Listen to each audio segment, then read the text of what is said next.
Nouveau conseil de défense sanitaire ce matin à l'Elysée. Sera-t-il question d'AstraZeneca, devenu le vaccin casse-tête des Européens? Oui, les 27 doivent se coordonner et parler d'une seule voix. C'est ce qu'estime la commissaire de l'Union à la santé. Hier, l'Agence européenne des médicaments a reconnu finalement l'existence possible d'un lien entre ce vaccin et les rares cas de thrombose.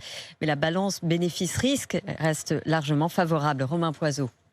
Un phénomène atypique, dit l'Agence européenne des médicaments. 222 cas de thrombose sur 34 millions d'injections d'AstraZeneca en Europe et seulement 18 décès.